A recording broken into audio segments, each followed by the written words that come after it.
गरीब किसान और भगवान, एक प्रेरणादायक कहानी। एक छोटे से गांव में रामू नाम का एक गरीब किसान रहता था।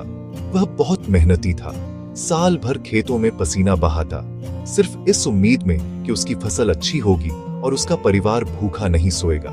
लेकिन उस साल कुछ ऐसा हुआ जिसकी उसने कल्पना भी नहीं की थी। तेज तूफान और लगातार बारिश ने उसकी पूरी फसल बर्बाद कर दी। खेत में खड़ी सुनहरी फसल मिट्टी में मिल गई। रामू टूट गया। आंखों में आंसू लेकर उसने आसमान की ओर देखा और बोला, हे भगवान, मैंने क्या बुरा किया था? दिन रात मेहनत की, किसी का बुरा नहीं किया, फिर मेरी ही फसल क्यों बर्बाद हो गई? उसके सवालों में दर्द था, बेबसी थी।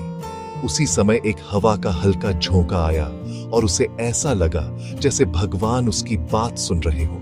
तभी उसे भीतर से एक आवाज सुनाई दी, रामू, अगर मनुष्य को हर बार उसकी इच्छा के अनुसार सब कुछ मिले तो वह कभी सीख नहीं पाएगा।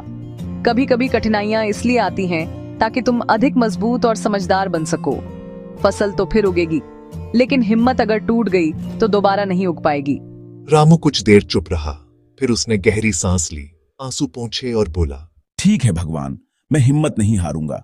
ये तो सिर्फ एक साल की फसल है, पर मेरी मेहनत और विश्वास हमेशा साथ हैं। अगले साल रामू ने पहले से भी अधिक मेहनत की। उसने मिट्टी को नए तरीके से तैयार किया, सिंचाई सुधारी और गांव के बड़े किसानों से सीख ली। और इस बार भगवान ने उसकी मेहनत का पूरा फल दिया। उसकी फसल पहले से 2 गुनी हुई। रामू ने आसमान की ओर मुस्कुराते हुए कहा, अब समझ गया भगवान, मेहनत को परीक्षा चाहिए और सफलता को धैर्य। कहानी की सीख, मॉरल, कठिनाइयां हमेशा सजा नहीं होती, कभी कभी वे सीख होती हैं।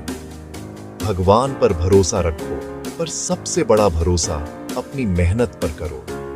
सफलता उन्हीं को मिलती है जो मुश्किल समय में भी हार